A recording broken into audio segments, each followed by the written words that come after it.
আশা করি সকলে ভালো আছেন, সুস্থ আছেন। আমরাও ভালো আছি, সুস্থ আছি। বড়দেরকে প্রণাম, সমবয়সীদের ভালোবাসা ও ছোটদের জানাই অনেক অনেক আদর। দেখুন না, আজকে সকাল থেকে বৃষ্টি পড়ছে, সেজন্য বেশ কিছু কাজ ভিজে ভিজেই করতে হলো আমাকে। আর কিছু শাকও তুলে নিয়ে এসেছি তার সঙ্গে। শাক খেতে তো আমার ভীষণ ভালো লাগে, আপনারা জানেনই। আর এখন যাচ্ছি একটু উপরে। আর এইটা হলো আমার ছেলের সাইকেল, দেখছেন? হ্যান্ডেল ভেঙে ফেলেছে, তাই এখানে পড়ে রয়েছে। আর ওই কলটা দেখছেন, ওটা ছিল আগে আমার সবসময় নিত্যসঙ্গী। ওটা ছাড়া আমার কোনো কাজই হতো না। তখন কলে জলের অসুবিধা ছিল, সেজন্য। আর এই যে পুরো আকাশটা মেঘলা হয়ে রয়েছে এখন কিন্তু সকাল ওই 7:30 মতন বাজে। আমার সব কাজ হয়ে গেছে, তাই ভাবলাম আপনাদেরকে একবার আমাদের উপরটা ঘুরিয়ে দেখাই।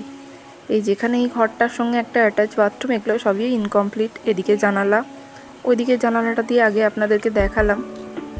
আর এই যে আর একটা ঘর, এখানেও দুটো জানালা রয়েছে। আর এটা হচ্ছে দাওয়া, অর্থাৎ বারান্দা। আর এইদিকে উঠে গেছে সিঁড়ি।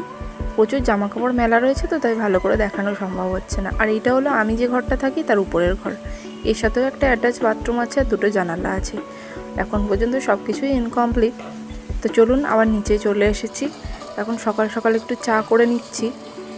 ছেলেমেয়েরা আজকে বাড়িতে রয়েছে এখন, সেজন্য একটু বেশি করেই করা। আর এখন বানাবো একটু স্বাস্থ্যকর একটা ব্রেকফাস্ট, অর্থাৎ ওই ময়দা সুজি দিয়ে এখন বানাবো একটু প্যানকেক। আসলে এই সুজিটাকে একটু ব্লেন্ড করে নিয়েছি মিক্সিতে, পুরো মিহি করে। আর এটাই এখন এই ময়দার সঙ্গে দিয়ে একটা ঘন পেস্ট বানিয়ে নেব। আর দিচ্ছি একটু কাঁচা লঙ্কা, কোচানো পেঁয়াজ, আর দিচ্ছি একটু গ্রেট করা গাজর আর লবণ দিয়ে ভালো করে মিশিয়ে এখন কড়াই দিয়ে এগুলোকে এপিটোপিট করে ভেজে নেব। খেতে কিন্তু অসম্ভব সুন্দর হয়। আর এর মধ্যেখানে যদি আপনারা আলুর পুর বানিয়ে দেন, অর্থাৎ ওই কড়ায় আলুটাকে একটু পেঁয়াজ, আদা, রসুন সমস্ত কিছু দিয়ে নেড়ে এই প্যানকেকের মধ্যেখানে দিয়ে দিতে হবে।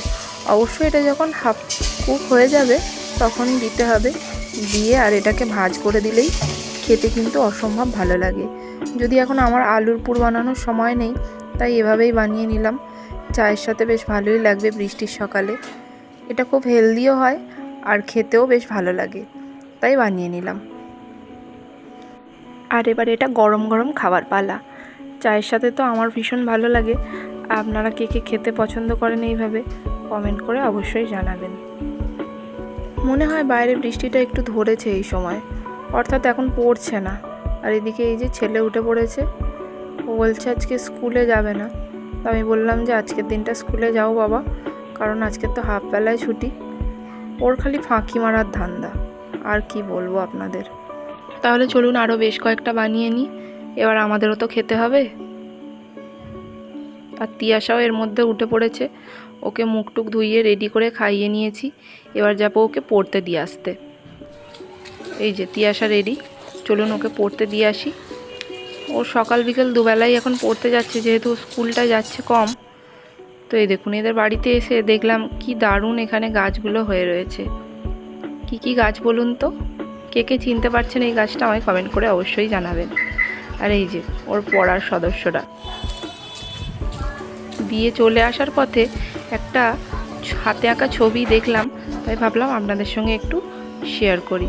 এই যে হনুমানের মূর্তিটা কি দারুণ, কি সুন্দর এঁকেছে দেখুন। আমার তো দেখে চোখ জুড়িয়ে যাচ্ছে।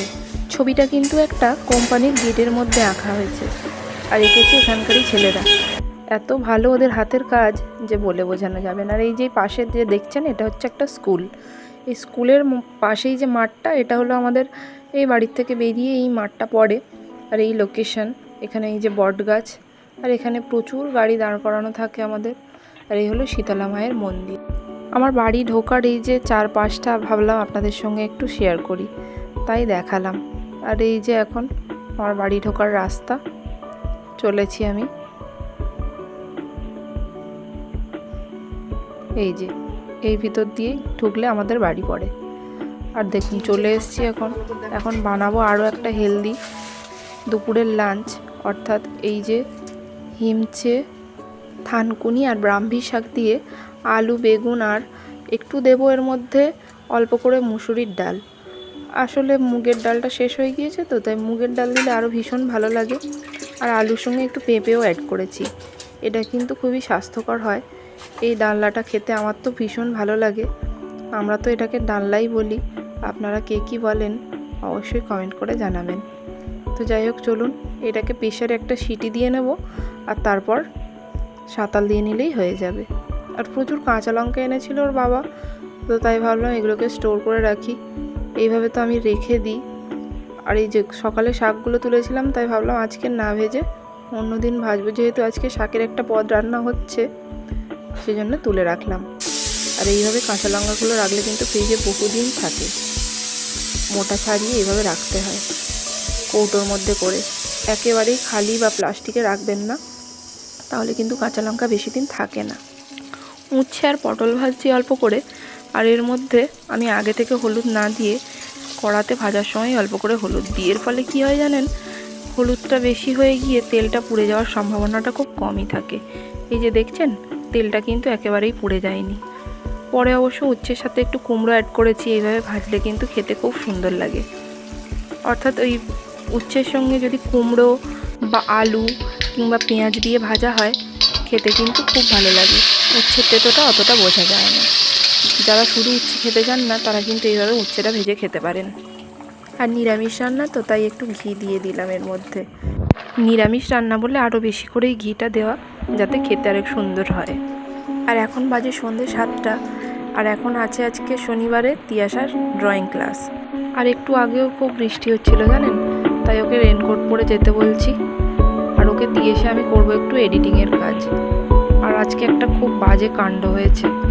ওকে দিয়ে এসেছি, এবার নিতে যাওয়ার সময় আমি রাস্তায় একটা জায়গায়, মানে আমার বাড়ি থেকে বেরোনোরই একটা জায়গায় পড়ে যাই এবং খুব আঘাত পাই। এবং এত বাজেভাবে আমার পায়ে লেগেছে, অর্থাৎ হাঁটুতে লেগেছে, যে খুবই যন্ত্রণা করছে। মনে তো হচ্ছে যেন পাটা ভেঙে গেছে, এতটাই কষ্ট হচ্ছে। তাই বুঝতে পারছি না পরের ব্লগগুলো আপনাদের সঙ্গে কিভাবে শেয়ার করব। হিতে বিপরীত হয়ে গেল। তো সকলে ভালো থাকবেন, সুস্থ থাকবেন। যদি আমি সুস্থ থাকি, তাহলে পরের একটি ব্লগে আবার আপনাদের সঙ্গে দেখা হবে। আর পারলে একটু আমার জন্য প্রার্থনা করবেন, যেন তাড়াতাড়ি সুস্থ উঠে আপনাদের সঙ্গে আবার দেখা করতে পারি।